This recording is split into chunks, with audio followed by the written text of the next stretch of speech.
Welcome back to our channel, where together we explore the vast treasures of ancient wisdom and bring them into our daily lives for real transformation. Today's topic is something that has been asked again and again by devoted practitioners around the world. You've been chanting the great compassion mantra day after day. You've memorized every word. You've even fasted, burned incense, and set your intentions. And yet, there's that lingering question in your heart: why don't I feel anything? Why do others talk about miraculous healing, emotional release, divine visions, while I sit here, silent and unchanged? If you've ever felt discouraged while practicing the great compassion mantra, know this: you are not alone. And more importantly, there's a reason. And today, we are going to unveil that reason in depth. So sit back, take a deep breath, and allow yourself to receive a new perspective. Because what if the problem isn't in the mantra, but in the missing step before you even begin to chant? Let's begin with a basic truth. The great compassion mantra, or Dobizu, is considered one of the most powerful spiritual formulas in all of Mahayana Buddhism. It is said to carry the compassionate energy of Avalokiteshvara, the Bodhisattva of infinite compassion. Its very syllables are like sonic bridges between our suffering and the light of divine mercy. But here's the core truth that many over: this mantra is not activated by voice alone. It is activated by vow. In the original scriptures, before one can even begin reciting the great compassion mantra, there is an essential step. The practitioner must first arouse the mind of compassion, not just a general feeling of niceness, but a deep, soul-level vow. May I chant this not for myself alone, but for the liberation of all beings. This is the heart of the mantra. Without it, the sound is empty. Without it, even a million recitations will be like shouting into the wind. Now think about how many times we approach the mantra with a transcational mindset. I'll chant this to heal my body. I'll chant this to bring luck to my business. I'll chant this so my child passes their exam. Are these desires bad? No, they are human. But they are not the engine that powers the mantra. The real power of the great compassion mantra ignites only when your intention expands beyond self.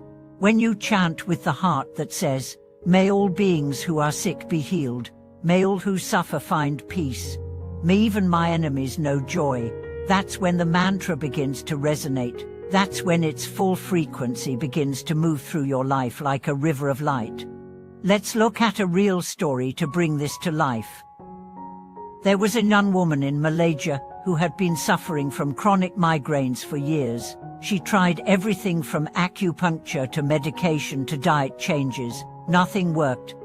Her aunt, a devout Buddhist, gave her a recording of the great compassion mantra and encouraged her to chant it daily. Desperate, she did, but after a month, the migraines persisted.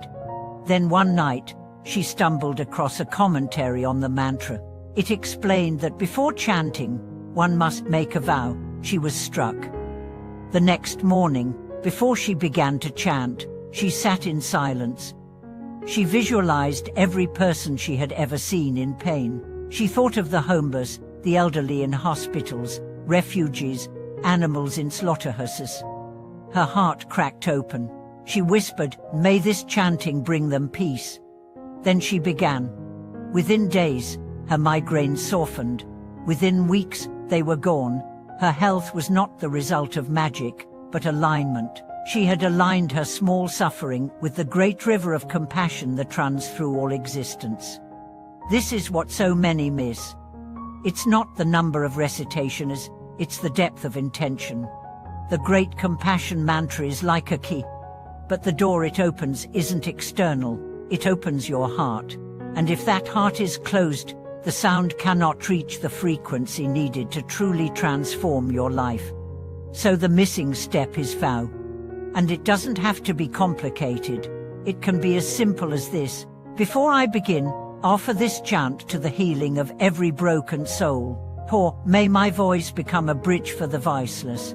These vows awaken the seed of Bodhisattva, the heart of enlightenment, which is the true catalyst for all spiritual progress. Let me tell you another story.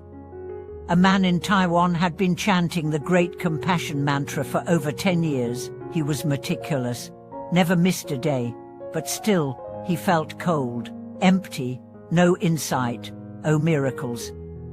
One day, in a retreat, a monk gently asked him, "Who do you chant for?" The man replied, "Myself, my family." The monk nodded and said, "Itam ao, try chanting for your enemies." The next day, the man sat. He thought of a business partner who had betrayed him. He thought of an old friend who had humiliated him. He brought their images into his heart and said, "May they be happy." It was hard, but she kept going. That night, for the first time in years, he cried during his chanting. He felt something melt. That night, he dreamt of Avalokiteshvara placing a hand on his chest. From that day, his practice deepened. The mantra became alive. Why? Because he had crossed the threshold from self to selflessness. If you've been chanting and feel no effect, ask yourself honestly, am I chanting from fear or from love? From grasping or from giving? The Great Compassion Mantra is not a spell. It is a doorway, and the door opens not to those who shout the loudest, but to those who vow the deepest. And now, let's take a moment to reflect. What would it mean for you to make your chanting an offering, not just a task, not just a tool, but an act of love? Imagine beginning each session with this simple prayer: "May this voice be a healing wind in the world." Imagine what that would do not just to your life, but to the unseen web of energy connecting all beings. The Great Compassion Mantra does work, miraculously, powerful law, universal lie, but only when it is activated by the right cause, a heart willing to include all. So today, I invite you, before you chant again, stop, breathe, open your heart, make a vow, and then chant not as one voice, but as the echo of countless beings yearning for peace. Thank you so much for watching this video. If this message resonated with you, if you've had experiences with the Great Compassion Mantra, or if you're just starting your journey, share your story in the comments. Let us know how you're growing. This is a space of support, love, and shared awakening. Don't forget to like, subscribe, and turn on notifications. Your presence helps grow this community of seekers, and I'm so grateful you're a part of it. Until next time, remember this: your voice is sacred, your heart is the true instrument, and your vow is the flame that lights the way.